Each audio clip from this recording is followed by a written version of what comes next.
So, ito na guys, yung ginawa nating cookies na ng ating melted butter. Yan. Yan. 2 pancake mix. 2 itlog. Kasi hinog na siya. Wala, alam yun na masarap. Lagay na natin siya. Cornstarch guys. Okay.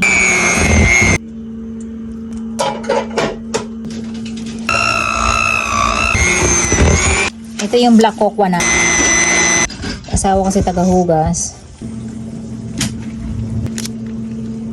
Ulit sa ibabaw. Para maganda. Ayan na guys yung ating cookies at ating oven. So makabandi. Kasaban no banana cookies. Later. Cookies na brownies. Jaja. Tapos eto naman. Ooh. Wow. Guys, kasi manipis. Okay. So, ito na guys, yung ginawa nating cookies na nagmukhang fudgy. Kasi guys, ang gusto ko talagang gawin, yung saging na pinatuyo ng, alala nyo yun? Gumawa tayo ng parang banana pie. Kaya lang, ang naging ano ko sa kanya, naging problema ko, ay nagba-brown yung saging. So, ang ginawa ko, naghalo na lang ako ng harina para lang makain natin siya talaga ng as-is na banana yung flavor niya. At ganito yung itsura niya guys. Nakita nyo, ang ganda. Tapos, nagulat ako, nakadami na siya. So, itadakimasu guys, tikman natin kung ano ang lasa niya. Parang mas masarap sa Ginyu to. Diba? Itadakimasu guys. Makunat. Yung kinain natin ng saging nun, na pinatuyo natin, ganun-ganun yung lasa niya guys. Kasi nga more on saging. Hindi siya malutong, pero makunat. Ang sarap. Para talaga yung ginawa natin, chewy yung ano niya, texture niya. Lami. Ang sarap. Para siyang makunat na tinapay. Ang sarap niya guys. Promise. Ang sarap nito guys. Ang tanong. Kulinta. Yung saging talaga siya na diniray. Parang gusto ko yung lasa niya, ma. Mas gusto ko. Tikman din natin yung chocolate guys. Sobrang pagod ko nagre-racing kaya ako nakasimangot at medyo pula yung ganito ko. Ang sarap sa Ginyu, ma. Ganon. Yung choco banana. Sarap. Parang buhatsi ito. Mas madami na ilagay ko dito.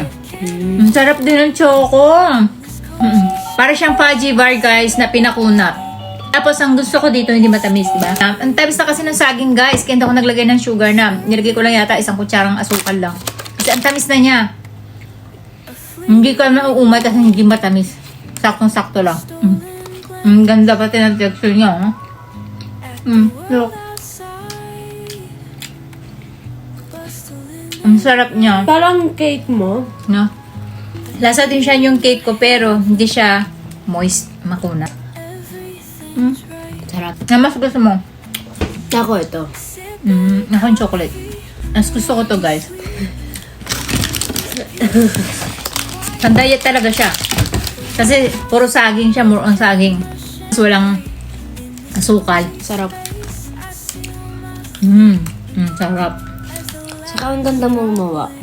Ang gabi naman. Nung uto ka na lately. Magkano ka namang uto lately? Hindi, ang cute oh. Matay na siya dyan. Anong cute dyan? Hindi yan matay, ma. Natutulog lang ba? Pinatay mo pa.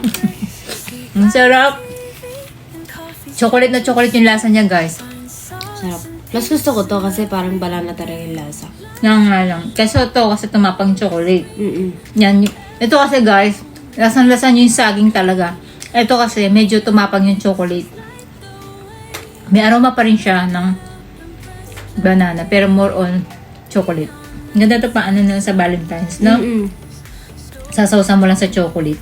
Tarito mo kabro na eh. Ang sarap guys. Kaya may tsaa kami. Nasarap siya may ka-partner na tsaa.